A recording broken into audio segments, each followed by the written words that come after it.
मित्रों, मैं ज्योतिषकार कमल आप सबका हार्दिक अभिनंदन करता हूं आपके अपने इस प्यारे यूट्यूब चैनल एस्ट्रो कमल में। और आज मैं आपको ऐसी बातें बताता हूं जो विजयदशमी पर विशेष महत्व रखती है। ये छोटे छोटे टोटके हैं जिनको करने से आपको बड़ी बड़ी समस्याओं से मुक्ति मिलती है ना।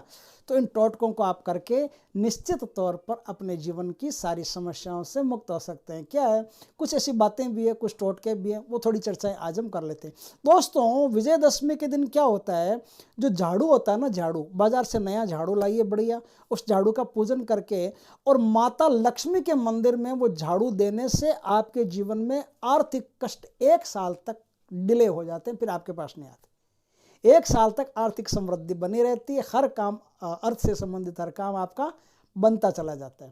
दोस्तों, कहते हैं, ऐसी मान्यता है कि विजयदशमी के दिन समी के पेड़ के नीचे यदि आप दीपक जलाते हैं मीठे तेल का, है ना, तिल्ली के तेल का, तो उस दिन दीपक जलाने से समी का जो वृक्ष होता है, खेजड़ी का वृक्ष जो होता है, उसकी पूजा करने से अदालत संबंधी कोई भी मुकदमा आप पर चल रहा हो या कोई विवाद चल रहा हो, है ना, तो उससे आपको तुरंत मुक्ति मिलती है। आप ऐसा करके अदालती विवाद से तुरंत मुक्ति पा सकते हैं। कोई ज़मीन जायदाद की प्रॉपर्टी से संबंधित जोड़ हो ना, तो उसमें भी आप मुक्त हो सकते हैं। दोस्तों, ऐसी मान्यता है कि विजयदशमी के दिन माँ दुर्गा की पूजा करके एक लाल कलर का कपड़ा उनके पैरों से छुआइए, छुआ करके 10 फल माता जी को अर्पित कीजिए। 10 फल कोई भी हो सकते हैं। अगर 10 फल आपके पास नहीं हो तो 1 फल का उपयोग दोबारा भी किया जा सकता है। 10 फल मिल जाए तो सबसे बढ़िया। 10 प्रकार के फल माता जी को अर्पित करने पड़ते हैं। लाल रंग का कपड़ा उनके पैरों से छुआ करके लाना आपको। फल चढ़ाने के समय माता जी की जो पूजा कर रहे हैं, पूजा के अंदर माता जी को अपनी जो भी मनोकामना है वो मनोकामना आप कह दीजिए, और जो कपड़ा आप लाए उस कपड़े को ला करके आप अपनी तिजोरी में रख दीजिए।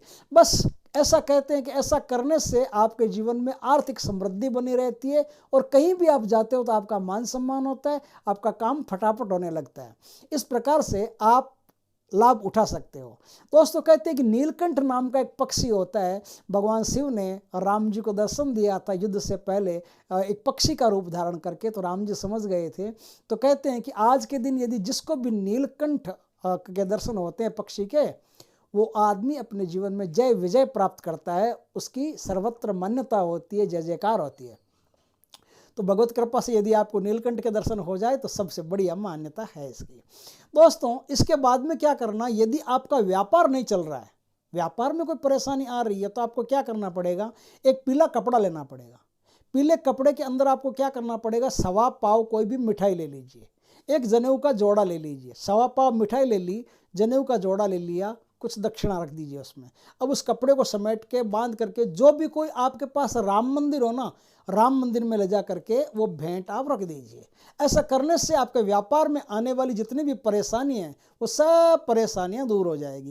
दोस्तों, आपके घर में ईड़ा पीड़ा ऐसी बीमारी चिड़पिड़ चलती रहती है, आपको लगता है कि बीमारी के कारण बहुत परेशानियां हो रही है, तो आपको क्या करना पड़ेगा, एक सूखा नारियल लेना पड़ेगा जो अंदर से बजता हो, डम डम डम डम ऐसी आवाज़ आती हो।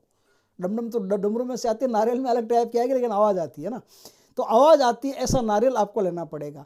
घर में जितने सदस्य हो, 21 बार एक सदस्य के ऊपर से उसार करके ये नारियल अपने साथ थैली में ले जाइए।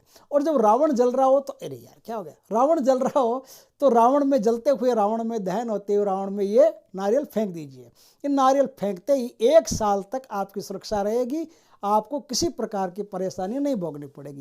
दोस्तों, कहते हैं कि इस दिन से शुरू करके 51 दिन तक लगातार कुत्तों को बेसन के लड्डू, बूंदी के लड्डू आते हैं ना, बेसन के लड्डू कुत्तों को खिलाने से आपका सोया हुआ भाग्य जो होता है ना वो जाग जाता है।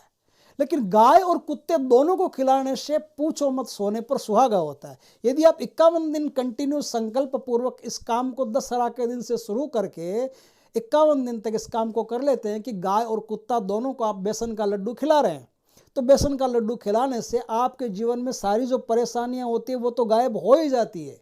उल्टा आपका जो भाग्य है, कुंडली में चाहे कितने ग्रह खराब हो आपके, उसके बावजूद आपका भाग्य आपको साथ देने लगता है और आपका भाग्य आपको स्टार बना देता है। देखते देखते आपके जीवन में सब कुछ शामिल हो जाता है। दोस्तों, कहते हैं कि चिंता मुक्ति के लिए इस दिन विधि पूर्वक 1 सुंदरकांड और 108 हनुमान चालीसा का पाठ करने से और चमेली के तेल का दीपक भगवान बजरंगबली को अर्पित करने से उसकी जो मानसिक चिंताएं होती है, अवसाद होता है, डिप्रेशन होता है, घाटा होता है, वो फट से दूर होता है। तो इस प्रकार से होता है, तो करके देखिए। कहते हैं कि इस दिन पान खाना बड़ा शुभ होता है। कोई कभी पान नहीं खाता जिंदगी में, तो भी एक दिन विजयदशमी के दिन पान खाना ऐसा बताते हैं कि बड़ा शुभ माना जाता है।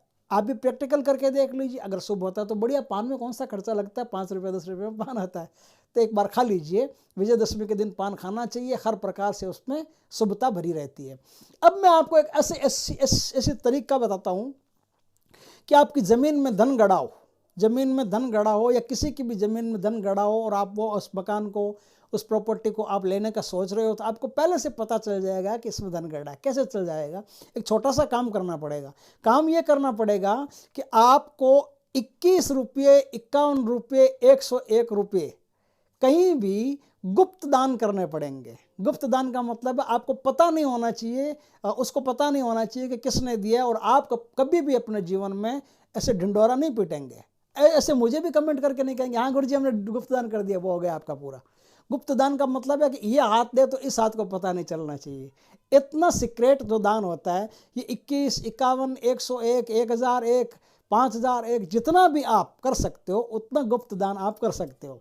तो गुप्त दान करने के साथ ही आपके अंदर क्या होता है, एक शक्ति नई दौड़ना शुरू होती है। वो शक्ति आपको गोपनीय जो धन होता है उनके बारे में सपनों के माध्यम से या पूर्वाग्रहों से कैसे भी आपको जानकारी देती है। दोस्तों, इस प्रकार से बहुत सारी चीज़ें हैं जिनको करने से आपको लाभ होगा ज़िंदगी में। छोटी छोटी बातें हमने आपके साथ कर ली। दोस्तों, इस वीडियो को शेयर करो यार। आप बहुत सारे लोग विचार प्रतीक्षा में खड़े, पता नहीं किसको इस वीडियो की ज़रूरत हो जाए, तो शेयर करो, लाइक करो, कमेंट करो, सब्सक्राइब करो। जय श्री राम दोस्तों।